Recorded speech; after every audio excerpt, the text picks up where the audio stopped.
When we give cheerfully and accept gratefully, everyone is blessed. Namaskar. Welcome to PT Pointers. And in this video, we are going to cover major headlines of the Hindu, Indian Express, Press Information Bureau, and News on Air. So, without wasting any time, let's start today's discussion. And our first headline is related to Nobel Prize for Economics, which was recently awarded to Harvard University professor Claudia Goldin for her research that has advanced the understanding of the gender gap in the labor market. She has studied 200 years of women's participation in the workplace, showing despite continued economic growth, women's pay did not continuously catch up to men's, and a divide still exists despite women gaining higher levels of education than men. And do you know, friends, Nobel Prize for Economics was created in 1968 by Sweden's central bank. Our next headline is related to World Mental Health Day, which is marked every year on 10th October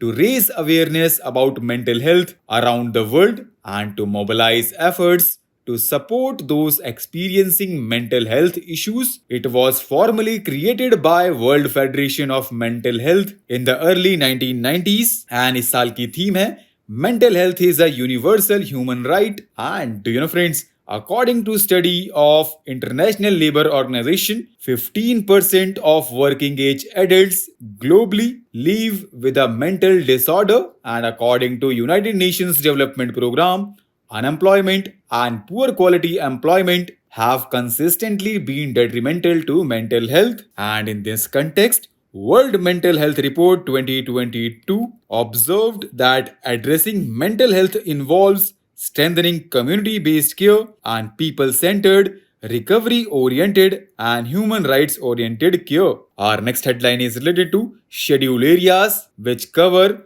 more than 11% of India's land area, and they have been notified in 10 states, and these are Andhra Pradesh, Telangana, Odisha, Jharkhand, Chhattisgarh, Madhya Pradesh, Rajasthan, Gujarat, Maharashtra and Himachal Pradesh and इनको notify किया जाता है president of India के द्वारा and neither the constitution nor any law provides any criteria to identify scheduled areas, but these areas are based on 1961 Debar Commission report, and these criteria are preponderance of tribal population, compactness and reasonable size of the area, a viable administrative entity such as district, block or taluk, and economic backwardness of area relative to neighboring areas. And do you know, friends, India's 705 scheduled tribe communities, making up 8.6% of the country's population, live in 26 states and 6 union territories. And Article 244 of the Constitution pertaining to the administration of scheduled and tribal areas is the most important constitutional provision for STs, and 59% of India's STs remain outside the purview of Article 244, and they are denied rights under the laws applicable to scheduled areas, including right to fair compensation and transparency in land acquisition, Rehabilitation and Resettlement Act 2013 and Biological Diversity Act 2002. In 1995, Bhuria Committee constituted to recommend provisions for the extension of Panchayat Raj to scheduled areas.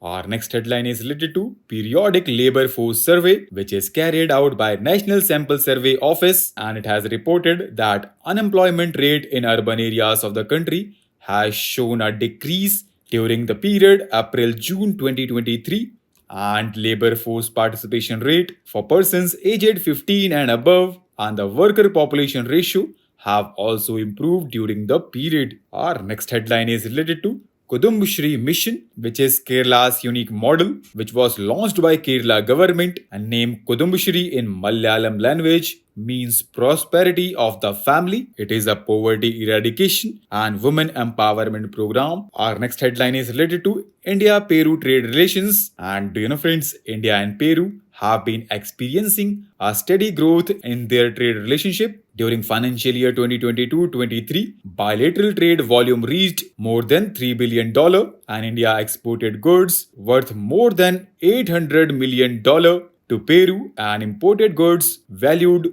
more than $2 billion from Peru, and key Indian exports to Peru include motor vehicles, cars, cotton yarn, pharmaceuticals, while Peru primarily export gold, copper ores, and concentrates. Our next headline is related to चक्रवात exercise, जिसका first edition 2015 में हुआ था, and it involves participation of all three services, paramilitary forces, as well as several disaster response organizations, NGOs, academic institutions, and international organizations, and it has been conducted by Indian Army, Indian Navy, and Indian Air Force in rotation since 2016. And last edition इसका आगरा में हुआ था, which was conducted by Indian Air Force, and 2023 edition is being hosted by Indian Navy at Goa from October 9 to 11th October. Our next headline is related to SHRESTA scheme, which was launched by Ministry of Social Justice and Empowerment. It is a scholarship scheme to enable scheduled caste students to study in CBSE affiliated residential schools. It would be given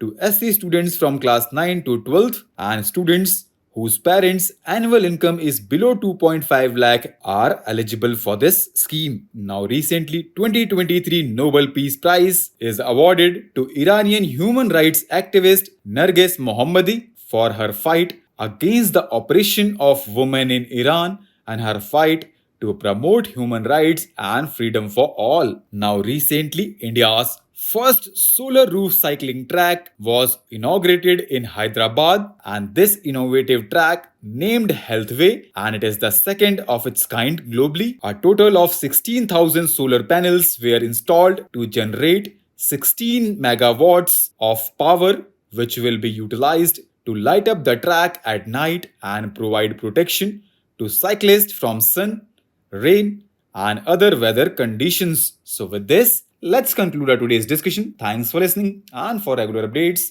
you can follow us on various social media platforms.